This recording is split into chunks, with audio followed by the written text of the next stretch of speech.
बिस्मिल्लाहिर्रहमानिर्रहीम।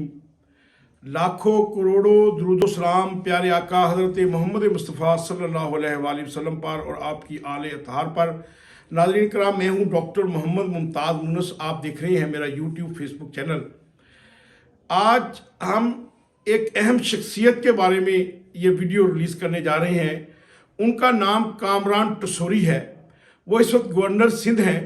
उनकी हालात ज़िंदगी, उन्होंने कैसे सियासत स्टार्ट की और वो क्या बनने जा रहे हैं। जी नाज़रीन कराम, कामरान टसोरी मुस्तकबिल का अल्ताफ़ हुसैन बनने जा रहे हैं। उन्होंने कराची के अंदर अपनी मुकम्मल ग्रिप कायम कर ली है। कामरान टसोरी क्या कारोबार करते हैं, किस तरह की उनकी शोहरत मुआशरे में मौजूद है, कितना उनके पास पैसा मौजूद है और सबसे बढ़कर वो किन किन क्राइम में मुलव्वस हैं, वो उनका किस कब्जा ग्रुप के वो मेन लीडर हैं और वो क्या उनके आगे अज़ाइम हैं, उनके ऊपर हम आज रोशनी डालेंगे। नाज़रीन कराम, कामरान टसोरी ने पाकिस्तान मुस्लिम लीग फंक्शनल से अपनी सियासत का आगाज़ किया और उन्होंने 2010 में मुस्लिम लीग फंक्शनल ज्वाइन की और 2010 के बाद 2013 में ही उनकी इम्तियाज़ शेख के साथ जो इख्तलाफात थे वो खुल कर सामने आ गए। वाज़ेह है कि इम्तियाज़ शेख पीर साहब पगाड़ा के ख़ास आदमी थे और इन्होंने और वो सिंध गवर्नमेंट में पीर साहब पगाड़ा की हमेशा नुमाइंदगी करते थे। कामरान टसोरी ने उसे फंक्शनल लीग से फ़र्क करवाया अपने इख्तलाफात के बाद और यूं उसे फंक्शनल लीग छोड़कर इम्तियाज़ शेख को पाकिस्तान पीपल्स पार्टी में जाना पड़ा और आजकल भी वो पाकिस्तान पीपल्स पार्टी के मिनिस्टर हैं।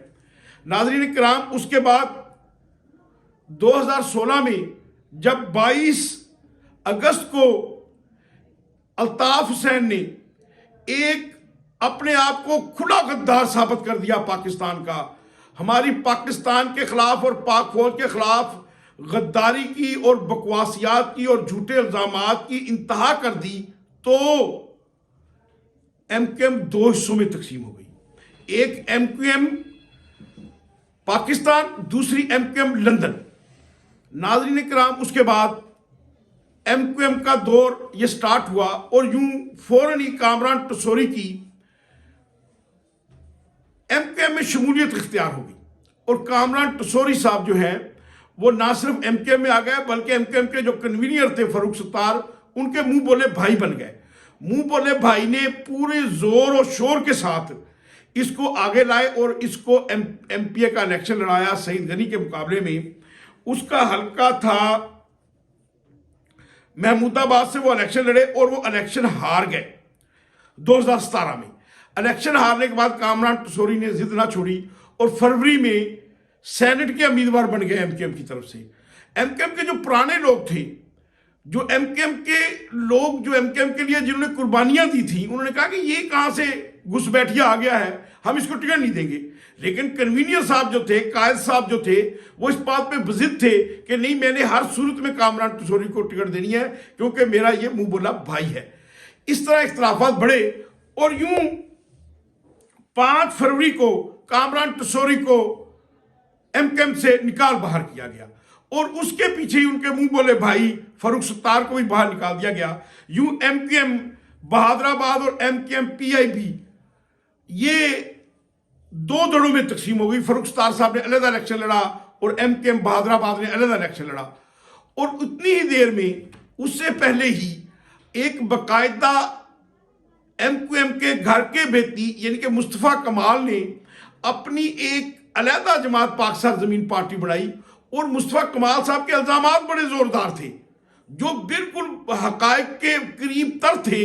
उन्होंने कहा कि एमक्यूएम एक दहशतगर्द जमात है, एमक्यूएम एक भत्ताखोर जमात है, एमक्यूएम एक मुल्क दुश्मन जमात है। एमक्यूएम ने हज़ारों लोगों से भत्ते लिए, एमक्यूएम ने कराची का अमन अमान गारत किया। एमक्यूएम ने लाखों मुसलमानों को, हज़ारों मुसलमानों को शहीद किया। एमक्यूएम ने पूरे कराची में जिस तरह एक हाईजैकर होते हैं, वो किसी जहाज को हाईजैक कर लेते हैं और गन के जोर पर अपनी मर्जी करवाते हैं, उन्होंने एमक्यूएम को एक हाईजैकर पार्टी करार दिया। उसमें महमूदाबाद का सानिया था, उसमें चीफ जस्टिस की आमद के मौके का सानिया था, उसने बहुत सारे जिक्र किए اور اپنی تقاریر میں الطاف حسین کو غدار اور ایم کیو ایم کے لوگوں کو ملک دشمن اس نے اپنی باتوں میں ثابت کیا. یوں ایم کیو ایم کے یہ 5 لڑے ہو گئے اور ایک الطاف حسین کے دور میں ہی آفاق احمد ایم کیو ایم حقیقی کے طور پر باہر کھڑے تھے. یہ اس طرح اگر مل ملا کے دیکھا جائے تو ایم کیو ایم اس وقت 5 دھڑوں میں تقسیم ہے، اور گزشتہ انتخابات میں کراچی کی 21 نشستوں میں سے صرف 4 نشستیں یہ جیت سکے. اور یوں ایم کیو ایم کے زوال جو ایک آمر نے جنرل ضیاء نے ایم کیو ایم بنائی تھی اور دوسرے آمر ڈکٹیٹر جنرل مشرف نے اس کو پودے دیے اور اس کو سر پہ بٹھایا اور اس کو اپنا سر کا تاج بنایا، اپنے ماتھے کا جمر بنایا. وہ ایم کیو ایم ایک بدماشی کا جو مرکز بنتی جا رہی تھی، ان کے پیچھے ان 2 جرنیلوں کا ہاتھ تھا. ناظرین کرام، اسی دوران کامران ٹسوری صاحب دوبارہ اٹھے اور اچانک ہی انہوں نے پتہ چلا کہ کامران ٹسوری نہ صرف فوری طور پر ستمبر 22 میں ایم کیو ایم میں شامل ہو گئے بلکہ فوری طور پر انہیں ڈپٹی کمیشنر بنا دیا گیا. ایک دفعہ پھر ان کی پرواز ایم کیو ایم نے وہ نظر آنے لگ گئی. اور یوں محترم جناب کامران ٹسوری صاحب ایم کیو ایم کی طرف سے گئے ہوئے گورنر پنجاب کے ناموں کو وڈرا کرتے ہوئے فوری طور پر وہ گورنر پنجاب بن گئے، گورنر سندھ بن گئے، اور گورنر سندھ کی حیثیت سے انہوں نے اپنا کام شروع کر دیا. کیونکہ ناظرین کرام، کراچی شہر جو ہے وہ، میں اس کی رپیوٹ بعد میں بتاتا ہوں کامران ٹسوری کی. ناظرین کرام، کراچی شہر جو ہے اس میں اہل سنت کی تعداد زیادہ ہے. فوری طور پر اپنے آپ کو مذہبی رنگ دینے کے لیے دعوت اسلامی کے مرکز گئے کامران ٹسوری صاحب ایز اے گورنر، اور وہاں انہوں نے اپنا بڑا ایک پازیٹیو چہرہ پیش کیا. لیکن ان کا چہرہ اتنا پازیٹیو تھا کہ میری مصدقہ ذرائع کے مطابق پوری کوشش کے باوجود جناب کامران ٹسوری صاحب سے مولانا الیاس قادری صاحب نہیں ملے. کیونکہ مولانا کو ان کی پچھلے کارناموں کا پتہ ہے، وہ میں بھی آپ کو بتاتا ہوں کہ کامران ٹسوری صاحب کیا تھے اور اب کیا بننے جا رہے ہیں. تو وہ نہ ملے، اور اس کے بعد انہوں نے لاہور کا دورہ کیا اور خصوصی طور پر داتا دربار پر حاضری دی. ظاہرہ داتا دربار ایک روحانیت کا مرکز ہے اور مرکز تجلیات ہے. تو وہاں گئے، وہاں جا کے انہوں نے شو کیا کہ میں بڑا مطلب عاشق رسول آدمی ہوں، اور اللہ کرے ایسا ہی ہو. اور میری جناب جو گورنر پنجاب کی تعیناتی ہے وہ بھی 12 ربیع الاول کو ہوئی ہے، اور اس قسم کا ٹچ دینے کی کوشش کر رہے ہیں اپنے بار انٹرویوز میں اور اپنی باتوں میں، اور میں یہ کروں گا، میں وہ کروں گا. اس کے پیچھے حقائق یہ ہیں کہ کامران ٹسوری کا مرکزی کاروبار سونے کا ہے. وہ سونے کے بہت بڑے تاجر ہیں. یار لوگ انہیں سونے کا سمگلر بھی کہتے ہیں کہ کامران ٹسوری سونے کا بہت بڑا سمگلر ہے. کامران ٹسوری نے پھر پراپرٹی کا کام شروع کیا، اور پراپرٹی میں قبضہ مافیا کے طور پر 4 نامزد FIR کامران ٹسوری کے اوپر درج ہوئی. غیر مصدقہ ذرائع کے مطابق سینکڑوں قیمتی پلاٹ جن کی مالیت اربوں روپے میں نہیں اربوں ڈالرز میں بنتی ہے، وہ کامران ٹسوری نے ان کے اوپر قبضہ کیا اور ان کو بنایا اور ان کو بیچا. ناظرین کرام، ایک بہت مشہور زمانہ کیس ہے تجوری ہائٹس، جس کو سپریم کورٹ آف پاکستان نے بڑی لمبی سماعت اور مکمل پروف کے بعد یہ ثابت کیا کہ یہ ریلوے کی زمین ہے، اس کو فوری طور پر خالی کر دیا جائے. جناب عالی، اس کے بھی مرکزی کردار کامران ٹسوری ہیں، اور تجوری ہارٹس کے وہ مالک ہیں. یہ اس کا ایک چہرہ ہے. ناظرین کرام، جیسے کہ مصطفیٰ کمال گھر کے بیتی نے کہا کہ ایم کیو ایم نے سرکاری پلاٹوں پر قبضہ کر رکھا ہے، ایم کیو ایم نے لوگوں کے پلاٹوں پر قبضہ کر کے دفاتر بنا رکھے ہیں. ایم کیو ایم کے تقریباً دفاتر قبضے کی جگہ پر ہیں، 100% دفاتر جن کی مالیت اربوں روپے میں بنتی ہے. تو ناظرین کرام، پھر اس کو کس نے روکنا ہے؟ پھر اس کو کس نے دیکھنا ہے کہ یہ جو قبضہ مافیا ہے، یہ جو قبضہ مافیا کا گینگ ہے، یہ جو قبضہ مافیا کا ایک گروپ ہے بقول مصطفیٰ کمال کے، تو ان کے گھر کے بندے کے، ان کے مین بندے کے، تو وہ پاکستان کا قانون یہاں پہ مکمل طور پہ خاموش ہے. کیوں؟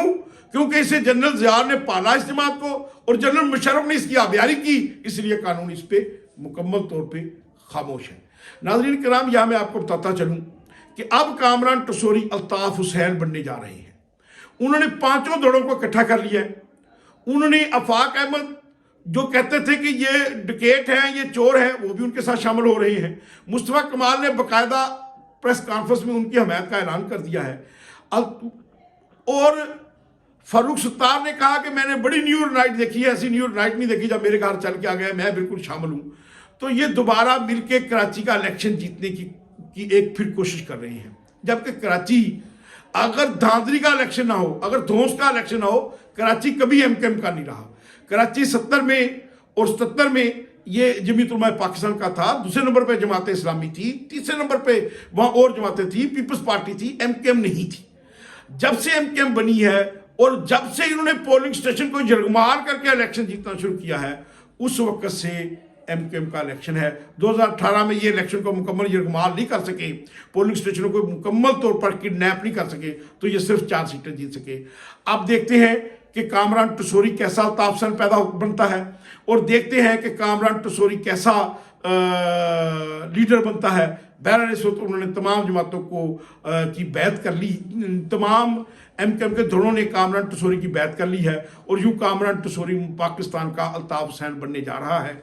मेरी मुहिब वतन पाकिस्तानियों से दरख्वास्त है कि इसकी मुकम्मल तहकीकात कराई जाए, इनके सोने की भी और इनकी प्रॉपर्टियों की भी, फिर उन्हें जो मर्जी बनने की इजाज़त दी जाए। उम्मीद है मेरी वीडियो आपको पसंद आएगी। इसको दोस्तों को लाइक कीजिएगा और शेयर कीजिएगा। पाकिस्तान जिंदाबाद।